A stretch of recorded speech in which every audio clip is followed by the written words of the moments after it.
जब चेनी मियोजिंग को कॉन्सोल कर रहा होता है उसी वक्त सेन किसी काम के सिलसिले में जिंग को कॉल लगाता है, जिसे चेनी उठाकर कहता है अभी जिंग की फैमिली इमरजेंसी है, इसलिए वो कुछ दिनों तक काम पे नहीं आएगी। बॉडी ले जाने के लिए गाड़ी का इंतजाम नहीं हो पा रहा था तो उसने जू की मदद ली और उन्होंने तुरंत कार का अरेंजमेंट कर दिया। साथ ही जिंग के लिए कुछ खाने का लेकर आए और उसे कहा ऐसे टाइम में अपनी सेहत का ज्यादा ध्यान रखने। फ्यूनरल पे कुछ लोग आए और कहने लगे वेमिंग ने उनसे पैसे उधार लिए थे, अब वो नहीं रही तो ये कर्ज उनकी बेटी को चुकाने होंगे। उन्होंने वेमिंग के साइन किए पेपर भी दिखाए, लेकिन चेनी ने हाई इंटरेस्ट देखकर बोला ये यूजरी है, पर वो लोग पैसे लिए बिना जाने को तैयार नहीं होते और जिन पे दबाव डालने लगते हैं। चेनी पे हाथ उठाने की कोशिश भी करते हैं जब वो उनके घोटाले को पकड़ लेता है, पर उसे मारना इतना आसान नहीं होता। वो तो आराम से बॉस को मजा चखा देता है। तभी जो आते हैं और मामला पूछते हैं। वसूली वाले उन्हें बताते हैं कि उनके साथ नाइंसाफी हो रही है, वो तो कर्ज के पैसे मांगने आए थे। पर जब जू ने भी कॉन्ट्रैक्ट देखा तो इसे यूजरी कहा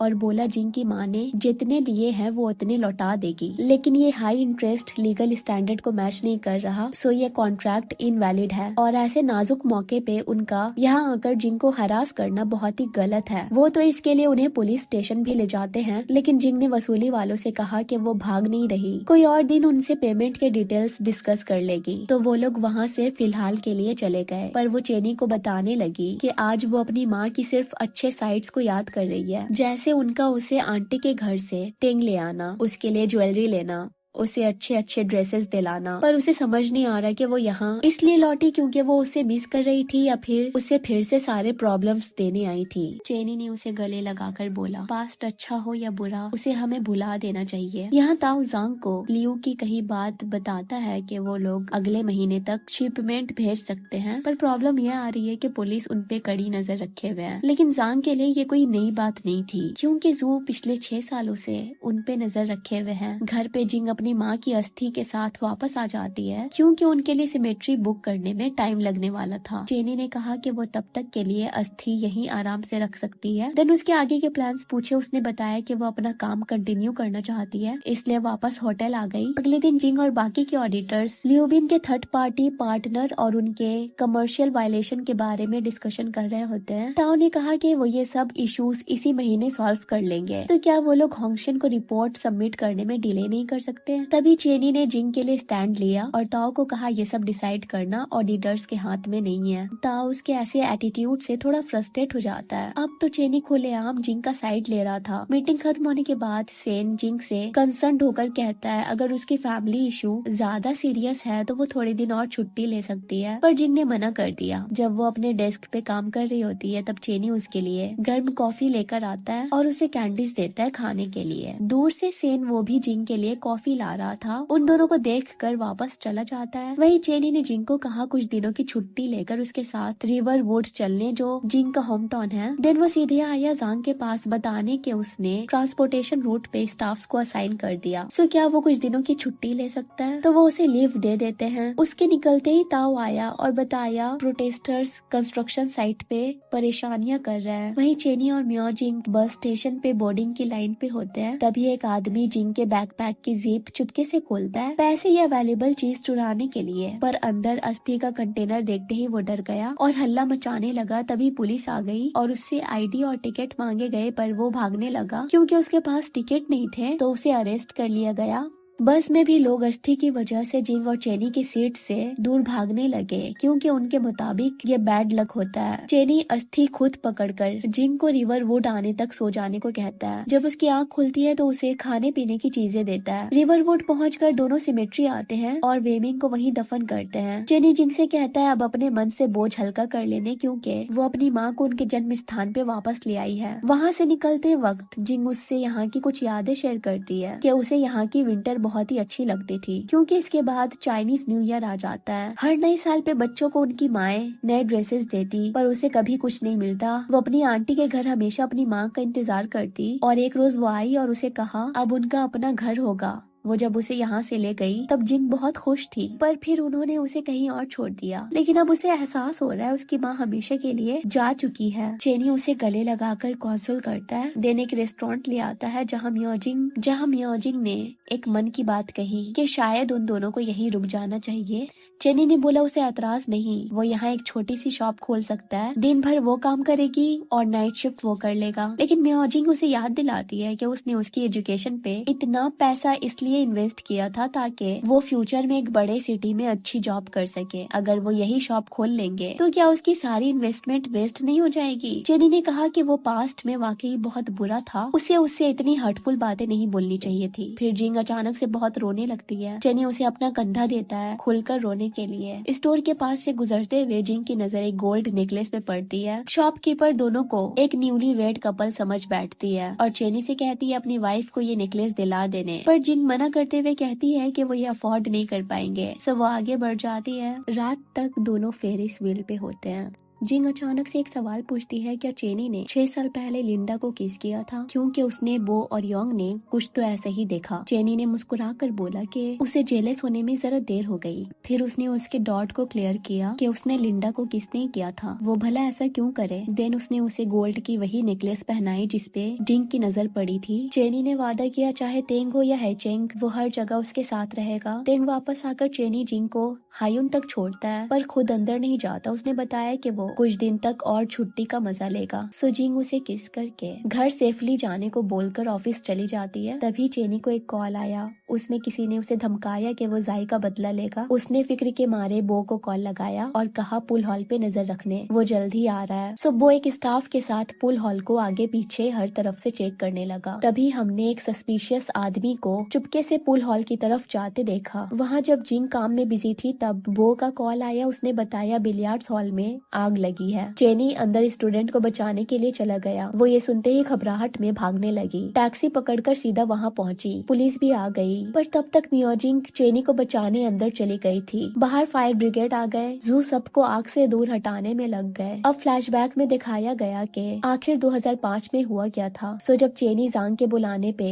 इंस्पेक्शन ऑफिस आया तो वहाँ जाई भी था, जिसने कॉल करके जांगबिन से पूछा उन्होंने यहाँ खुद न आकर चेनी को क्यों भेजा। उन्होंने कहा अगर दोनों गायब हो जाएंगे तो फिर पुलिस को शक हो जाएगा। सो जाई ने चेनी को यही नीचे रुकने का बोलकर अंदर चला गया। वहाँ वेन की टीम डिनर पे निकल गई, लेकिन वो ओवर टाइम करने के लिए रुकी हुई थी। नीचे चेनी ने जू को कॉल करके बताया जाई के बारे में और जल्द से जल्द अपनी टीम को लेकर यहाँ पहुँचने को बोला। पर तभी अंदर से आग भड़क उठी। चेनी जब अंदर आया तब वेन को बचाने लगा, पर उन्होंने एक जरूरी फाइल देकर कहा पहले इसे वाटर टैंक में छुपा देने। लेकिन जब वो इसे टैंक के अंदर डालकर वापस आया तो वेन के चारों तरफ आग की लपेट फैलने लगी। जाई बाहर के दरवाजे को लॉक करके चला गया। वहाँ जिंग भी पहुँच गई। बाहर ताला लगा था, सो उसने लॉक स्मिथ लियू को रिक्वेस्ट की ताला तोड़ने की ताकि वो चेनी और इंस्पेक्शन टीम की जरूरी फाइल्स बाहर ला सके, पर उन्होंने उसे साफ मना कर दिया। लोगों की भीड़ थी पर एक भी मदद को आगे नहीं आया। आखिर में फायर ब्रिगेड वालों ने ताला तोड़ा और चेनी को बचाया, पर वेन मुर्दा बाहर निकाली गई। उसके बाद से जू तो जैसे टूट से गए। एट प्रेजेंट जिंग बिना सोचे आग में कूद पड़ी।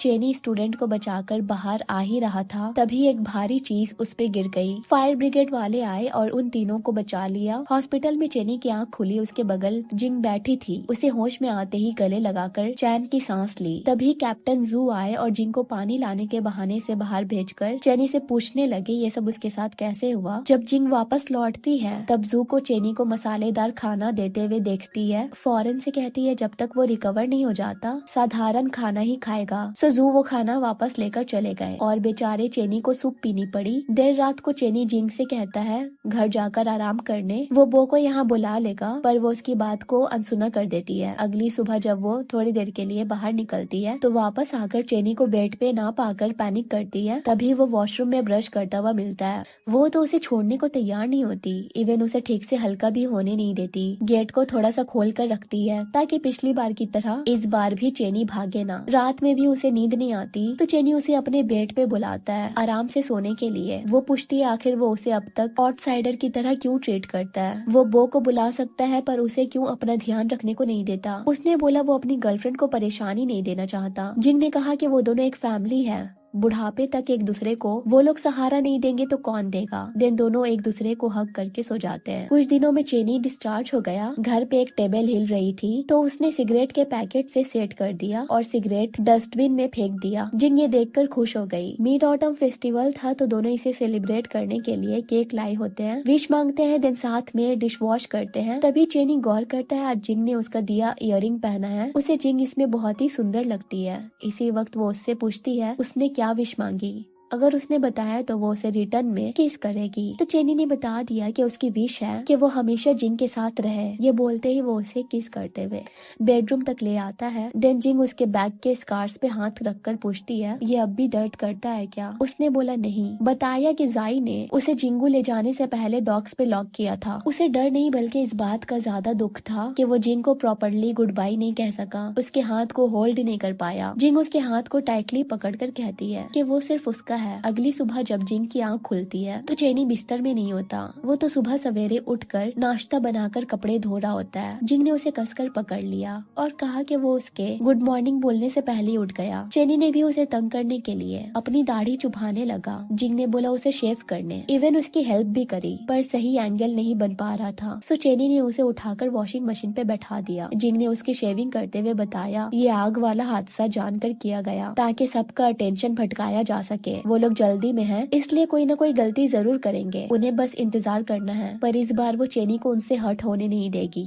फिर दोनों वॉक पे जाते हैं। तभी चेनी को जू का मैसेज आता है। वो जिंग को बताता है वो उनसे मिलने जा रहा है क्योंकि उन्होंने इन्वेस्टिगेट करके पता लगाया आग लगाने वाला क्वांगशिया का कोई एम्प्लॉय था। उधर हम देखते हैं हु को जो दिन रात अपने बॉस जाई को याद करता है क्योंकि अब उसकी जिंदगी बद से बदतर हो गई है। तभी ताओ आता है, उसे कुछ पैसे देकर जांग के लिए एक काम करने को देता है। ऑफिस में जिंग ट्रांसपोर्टेशन डिपार्टमेंट के कॉन्ट्रैक्ट्स लेने आती है पर अप्रूवल प्रोसेस कंप्लीट हुआ नहीं था। सो उसे कॉन्ट्रैक्ट हैंड ओवर करने से मना कर दिया जाता है। सो मियोजिंग एक बार फ्रीट डिपार्टमेंट के मैनेजर चेनी को कॉल लगाने को कहती है और वो तुरंत परमिशन दे देता है। जिंग उन फाइल्स को चेक करके फोटोज लेती है। बाद में वो सेन से मिलती है।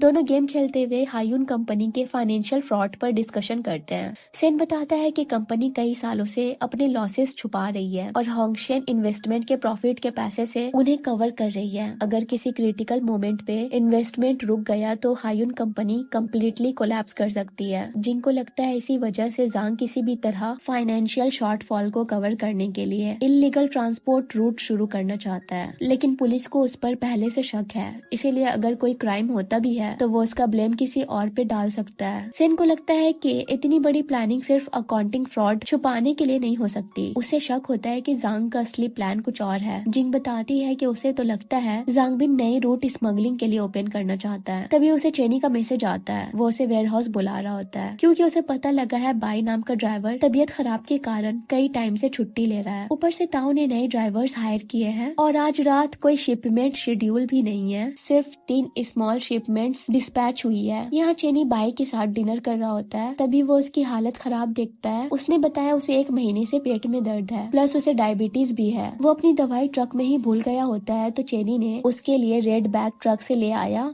जिसमें दवाई थी। उसी टाइम चेनी ने बताया बाई नहीं है तो नए नौसिखिए ड्राइवर्स को ज्यादा पता नहीं, इसीलिए वो गड़बड़ करते हैं। जैसे कि एक ने बेयू के नंबर 4 शिपमेंट में की। उसने बताया कि वो स्मॉल पैकेजेस की शिपमेंट करते ही नहीं, वो तो नंबर 7 डॉक्स तक पहुंचाते हैं। तभी उसके बैग में चेनी को एक सॉफ्ट टॉय मिलता है जिसपे लिखा था नंबर 7। बाई ने बताया ये बॉक्स से गिर गया था तो उसने उठा लिया अपनी बेटी को देने के लिए। तभी उसने देखा दवाई का डब्बा खाली है और उसकी हालत हर पल खराब होती जा रही थी। तभी जिंग आई। उसने बाई से पूछा क्या बाकी ड्राइवर्स की तबीयत भी उसकी तरह खराब हो रही है। उसने बोला कुछ के सर में दर्द रहता है, भूख नहीं लगती, पर उसे इसकी वजह रात की शिफ्ट का ओवरलोड लगता है। उसकी इतनी हालत खराब देखकर दोनों उसे हॉस्पिटल ले आते हैं। वहाँ उसकी पीठ पे हम रेड रैशेस देखते हैं। उसकी स्कैन रिपोर्ट देखकर डॉक्टर बताती है वो किसी हैजर्डस मटेरियल्स के कांटेक्ट में आया है, प्लस उसे डायबिटीज है इसलिए उसका WBC लो है। उन्होंने तो साफ पूछ लिया कि उन लोगों की कंपनी आखिर किस खतरनाक चीज का ट्रांसपोर्टेशन करती है जिसमें कोई कॉशंस नहीं रखा गया। इसके बाद चेनी देर नहीं करता, वो टॉय लेकर जू के पास पहुंचता है। वो उसे कट करके चेक करते हैं, उसमें से जर्मीनियम निकलता है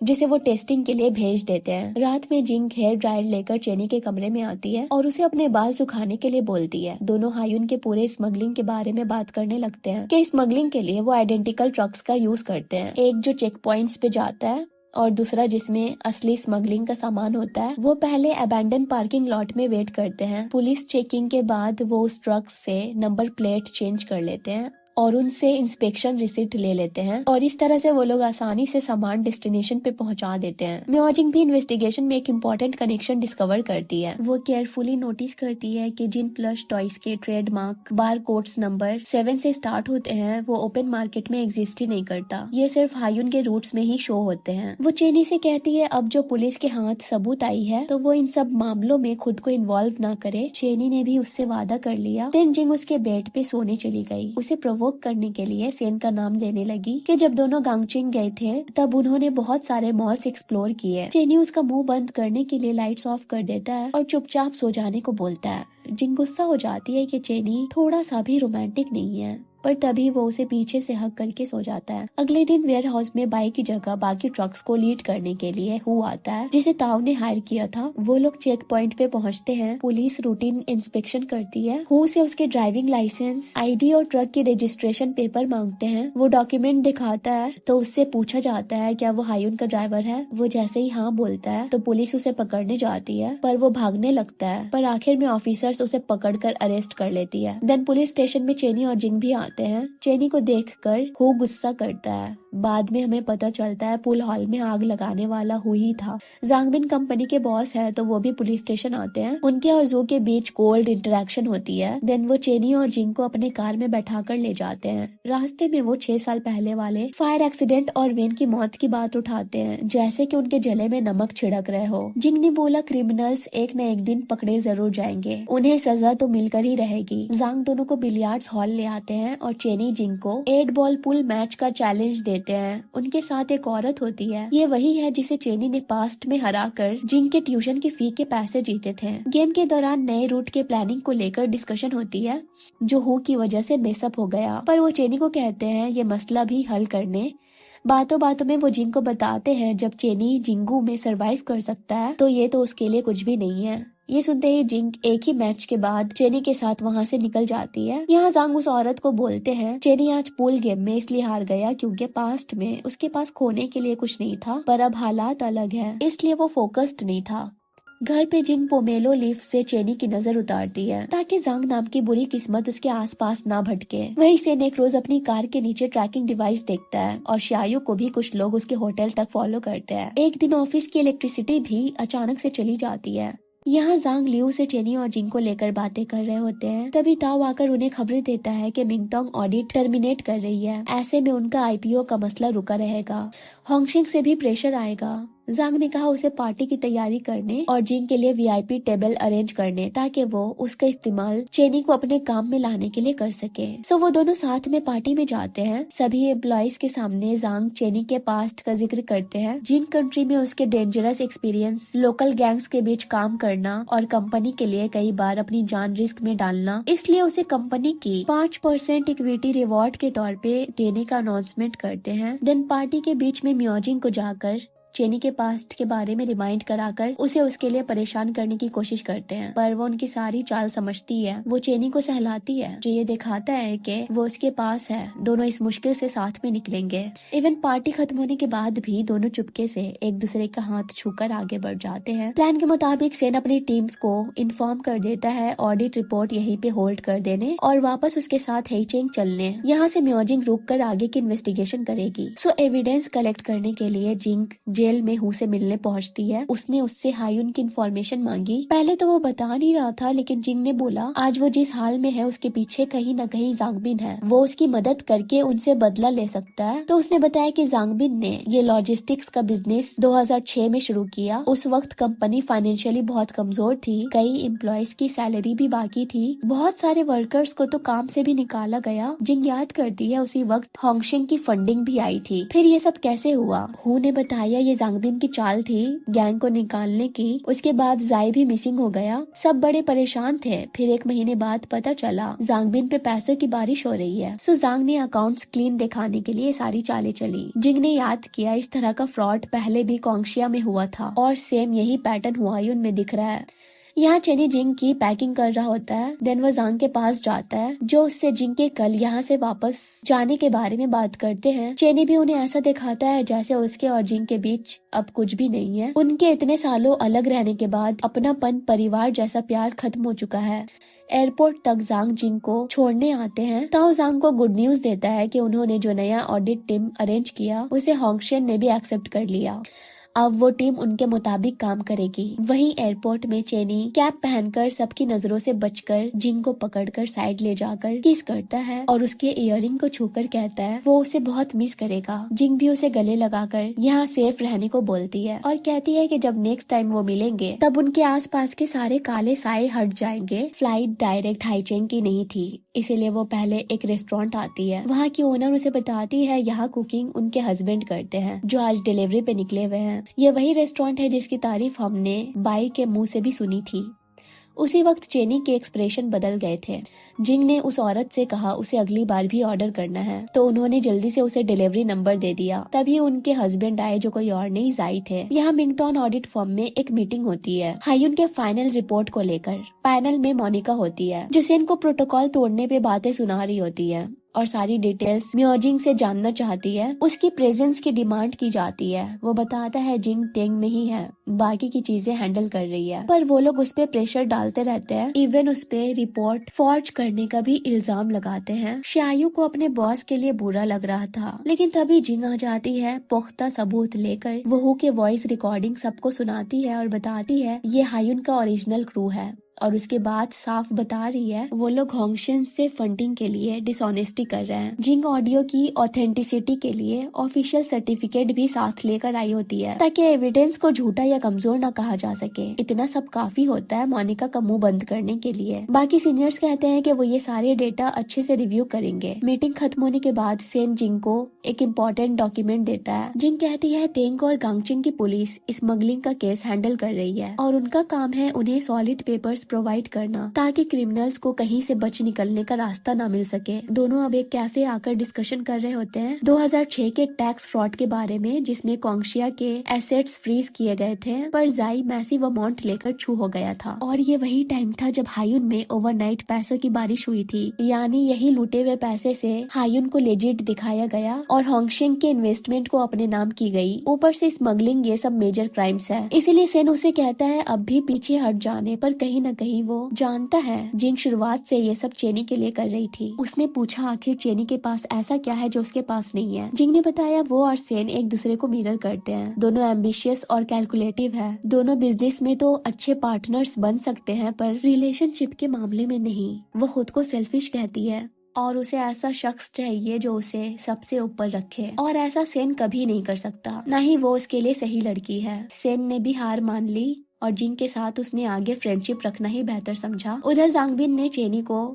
शिपमेंट्स की देख रेख करने की रिस्पॉन्सिबिलिटी देने का फैसला किया। चेनी जिस मोमेंट का इतने टाइम से वेट कर रहा था वो आखिरकार आ ही गया। उसने तुरंत चुपके से जू को मैसेज कर दिया। चेनी से मिली इन्फॉर्मेशन और लीड मिलते ही ऑफिसर जू ने बिना वक्त गवाए तुरंत अरेस्ट का पूरा प्लान बना लिया। यहाँ जब जिंग घर लौटी तो चेनी को नहीं देखा तो सीधे जू के पास चली आई। उन्होंने बताया चेनी बिल्कुल सेफ है और वो लोग अभी एक मिशन पे है, पर जिंग को भी उनके साथ जाना था, लेकिन जू उसे सेफ रखने के लिए मना कर देते हैं और जाते हुए उसे कुछ भी ऐसा करने से मना करते हैं जिससे कि वो खतरे में आ जाए। यहाँ वेयर हाउस से टॉयज से भरे क्रेट्स ट्रक में डाले जाते हैं, फिर सभी ड्राइवर्स और ताऊ निकल जाते हैं। जब चेनी भी जाने वाला होता है तभी जांग आकर उससे उसका फोन ले लेते हैं और उसे अपनी कार ड्राइव करने देते हैं। उन्होंने अपना पूरा प्लान चेंज कर लिया है। कार में बैठे जांग उसे अपनी कहानी सुनाते हैं कि वो भी उसकी तरह गटर से आए हैं, कम पैसे कमाने में ही सुबह से रात कड़ी मेहनत करते थे। वेल वो और जाई पहले एक रेस्टोरेंट में काम करते थे। जांग ने जाई का भरोसा जीता, उसे अपना भाई बनाया, उसे इतना अपनापन दिखाया कि उसके मदद से उन्होंने टैक्स फ्रॉड आराम से किया और मालामाल हो गए। और जाई ने उनके लिए सारे इल्जाम खुद पे भी ले लिया। अभी वो ट्रक्स और ताऊ की कार के पीछे होते हैं, लेकिन चेक पॉइंट पे पुलिस की रोक रोज से ज्यादा भीड़ होती है, प्लस चेकिंग वगैरह भी काफी टाइट हो गई है। तभी ताओ की नजर जू पे पड़ती है। वो जल्दी से जांग को इन्फॉर्म करता है। वो भी सबको प्लान बी फॉलो करने को बोलते हैं, जिसके मुताबिक ताओ जानबूझकर रूल्स तोड़ता है और पुलिस को डिस्ट्रैक्ट कर देता है, जिसका फायदा उठाकर जांग चेनी को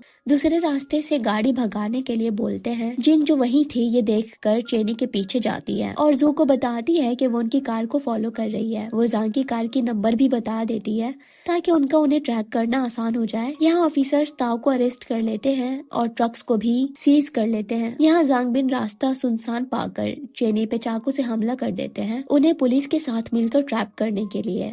तभी उनकी नजर एक सफेद गाड़ी पे पड़ती है। वो देखते हैं ये पुलिस की कार नहीं है, ये तो जिंग है। इस पे वो फिर से चेनी पे स्टैप करते हैं और कार तेज करने को बोलते हैं, लेकिन जिंग भी उन तक पहुंचने में देर नहीं लगाती और उनको ओवरटेक करने वाली होती है। पर तभी जांग स्टीयरिंग व्हील घुमाकर उसकी कार को टक्कर मार देते हैं। जिंग की कार पानी के टैंक से टकरा जाती है और तब तक जांग की कार आगे निकल जाती है। सो वो जू को कॉल लगाकर बताती है कि वो लोग डॉक्स की तरफ जा रहे हैं, जहाँ बहुत सारे वेयर हाउस हैं। चीफ वहाँ अपनी टीम्स को रवाना करते हैं। यहाँ जिंग भी चुप नहीं बैठती। वो जल्दी से डिलीवरी नंबर पे कॉल लगाती है और जाई को जांगबिन का पता दे देती है। जू जब जिंग के कार तक पहुँचते हैं तो उसे अंदर नहीं पाते। यहाँ डॉक्स पे पहुँचकर जब जांगबिन गाड़ी से निकलते हैं तो उसमें वही चाम बंधा देखते हैं जो चेनी ने लटकाया था। अब साल 2005 का सीन दिखाया जाता है। जब एक रोज चेनी घर लौटा तो वहाँ जाई को देखा।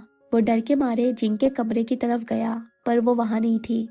जाई ने बोला कि वो घर पे नहीं है। उसने चेनी के गर्दन पे चाकू रखकर लेजर मांगा, पर उसने बदले में बड़े अमाउंट की मांग की और बोला जिंग पे नजर की या उसे चोट पहुंचाने के बारे में सोचा भी तो लेजर भूल जाना। जाई ने बोला कि वो पैसों का इंतजाम कर देगा और वहाँ से निकल गया। उसके बाद चेनी ने जिंग को यहाँ से निकालने में जरा देर नहीं लगाई और कठोर होकर उसे हाइचिंग भेज दिया। देन जू को जाई के बारे में बताया, लेकिन एक रोज उस पे जाई ने हमला कर दिया। उसे बेहोश करके जाई के कहने पे जिंगू ले गया। चूँकि जांग ने वादा किया कि वो यहाँ रहकर लेजर ढूंढेंगे और एक बार यहाँ का मामला सही हो गया तो वो उसे वापस बुला लेंगे। अभी जांग बिन इंजर्ड चेनी को घसीटते हुए वेयर हाउस ले आते हैं और उस पे उसकी चाम फेंक देते हैं और बोलते हैं जो ने उसे जितना ऑफर दिया वो उसका डबल देते, तो फिर आखिर उसने उसे धोखा क्यों दिया।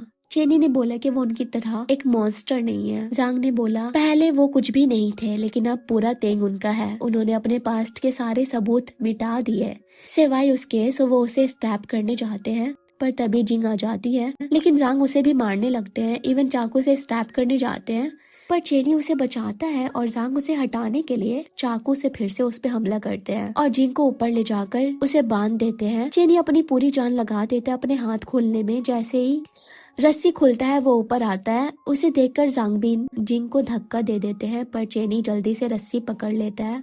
तब तक पुलिस आ जाते हैं और वेयर हाउस को चारों तरफ से घेर लेते हैं। जांग जल्दी से भागने लगते हैं, पर जाई उन्हें दबोच कर उन्हें स्टैप कर देते हैं। यहाँ चेनी काफी कोशिश के बाद जिंग को ऊपर ले आता है। उधर पुलिस भी जाई और जांग को पकड़ लेते हैं और चेनी और जिंग के लिए एम्बुलेंस बुलाते हैं। उन्हें जब स्ट्रेचर में ले जाया जाता है तब दोनों एक दूसरे को आई लव यू बोलते हैं। कुछ महीने बाद जिंग और चेनी कोर्ट के लिए निकलते हैं। वहाँ विटनेस की गवाही और प्रूफ्स सबमिट करने के बाद जांगबिन को जर्मेनियम जैसे रेयर मेटल को स्मगल करने और अटेम्प्ट टू मर्डर में उम्र कैद की सजा होती है। ताओ को जांगबिन का स्मगलिंग में साथ देने की 8 साल की पनिशमेंट मिलती है और जाई को क्वांगशिया के ग्रीन लाइफ फ्रॉड, चेनी को ट्रैफिकिंग करके जिंगू काओ नाम के आदमी को बेचने और 6 साल पहले इंस्पेक्शन ऑफिस को आग लगाने जिसमें वेन मर गई, उन सब के जुर्म में उम्र कैद की सजा होती है। इंसाफ मिलने के बाद जिंग और चेनी एक दूसरे का हाथ पकड़कर कोर्ट रूम से बाहर आते हैं। वहीं वेन को जस्टिस दिलाने के बाद जू के दिल से भी बोझ उठ गया होता है। चेनी और जिंग आखिरकार अपनी नॉर्मल लाइफ में वापस आ गए हैं। वो तेंग छोड़ने से पहले सबको डिनर पे इनवाइट करते हैं। तुली का आगे का प्लान है अपने सलाह को अच्छे से चलाना और अपने बेटे को बेहतर जिंदगी प्रोवाइड करना। वहीं बो और योंग बिलियर्ड्स क्लब दोबारा खोलने वाले हैं, पर उन्हें अपने भाई जैसे दोस्त के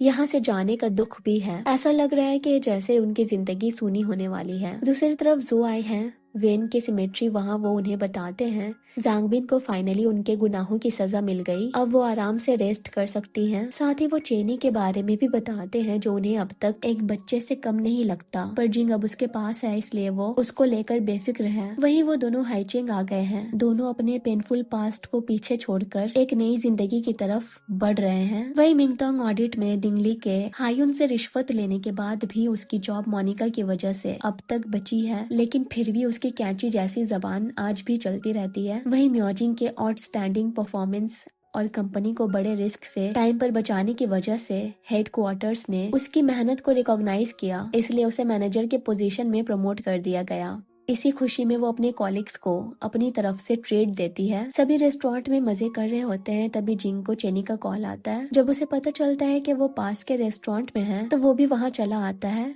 और सबको अपना इंट्रोडक्शन देता है कि वो म्योजिंग का बॉयफ्रेंड है। शायू दोनों लवी डवी कपल को देखकर बोलती है उन्हें जल्दी से एंगेजमेंट कर लेने। ये सुनते ही वो ब्लश करने लगे। देन हम उन्हें ग्रोसरीज लेते देखते हैं। हाइचिंग में चेनी की कोई जॉब नहीं है, वो फिलहाल घर का ध्यान रखता है और जिंग को लाने ले जाने आता है। एक रोज वो उसी के इंतजार में बैठा था। जिंग उसके लिए थोड़ा अफसोस करती है कि यहाँ पे वो एकदम ही अकेला हो गया, ना दोस्त है ना जॉब। वो उसे पैम्पर करती है तो चेनी बताता है कि वो तेंग आने के बाद उसे देखने कॉलेज आया था। उस वक्त वो बैडमिंटन खेल रही थी और काफी ग्लो कर रही थी, इतनी मैच्योर लगी जैसे उसने इमेजिन भी नहीं किया। पर वो उससे एकदम अलग था, अंधेरे में डूबा जिंदगी का कोई ठिकाना नहीं। उसे डर था कहीं उसके आने से जिंग की लाइफ रुइन न हो जाए, इसलिए उसने उसे अप्रोच नहीं किया। पर हाँ, उसे देखने के बाद उसे एहसास हुआ जिंग उसके लिए कितनी जरूरी है। लेकिन अब वो उसकी परछाई है, वो जहाँ जाएगी वो उसके साथ हो लेगा। वो उसके लिए वो घर है जहाँ पे वो परफेक्टली फिट होता है, इसलिए उसके लिए अपनी लाइफ कुर्बान करना ही अगर प्यार है तो हाँ, वो उससे बहुत प्यार करता है। उसके इस कन्फेशन से जिंग उसे फौरन से किस कर लेती है। वहीं बो और योंग चेनी से मिलने आते हैं, साथ मिल करते हैं और जिंग को शादी के लिए प्रपोज करने का सजेशन देते हैं। साथ ही वो उसे पूल हॉल का बैंक कार्ड बढ़ाता है, पर चेनी बताता है उसे पैसों की जरूरत नहीं। दिन दोनों को अपने नए शॉप ले आता है जो उसने ऑफिशियली ओपन नहीं किया। वहाँ हम नए इक्विपमेंट्स वगैरह देखते हैं। एक्चुअली में वो हाइचिंग में अपना पूल हॉल खोलने की सोच रहा है। एक रात जिंग को नींद नहीं आ रही होती तो वो चेनी के साथ टाइटैनिक मूवी देखती है। इस बार दोनों ब्लश नहीं करते बल्कि आराम से मूवी का मजा ले रहे होते हैं। तभी वो चेनी से कहती है कि वो वापस सिर्फ उसके लिए आई है, वो उसके साथ नई जिंदगी की शुरुआत करना चाहती थी। उसके लिए सिर्फ चेनी मैटर करता है, सो वो चाहती है वो उसका सेफ होम बने, उसे कभी दोबारा अपने से दूर ना करे। उसने बताया जब उसने उसे 2008 में कॉलेज में देखा तो ऐसा लगा जैसे कि उसकी कहानी वहीं खत्म हो गई हो। वो जब तेंग लौटा तो उसकी लाइफ बिना मकसद से कट रही थी, पर 3 साल बाद जिंग ने आकर उसे बचा लिया। वो खुद को दुनिया का सबसे खुशनसीब इंसान समझता है कि उसने उस हेल को सरवाइव किया और अब वो अपने सबसे इम्पोर्टेंट पर्सन के पास है। लास्ट में दोनों छत पे बैठे फायरवर्क्स देखते हैं। चेनी जिंग को थैंक्स कहता है उसे गाइड करने के लिए। जिंग उसे थैंक्स बोलती है उसकी लाइफ में रोशनी लाने के लिए और यहीं पे ये ड्रामा एंड होती है।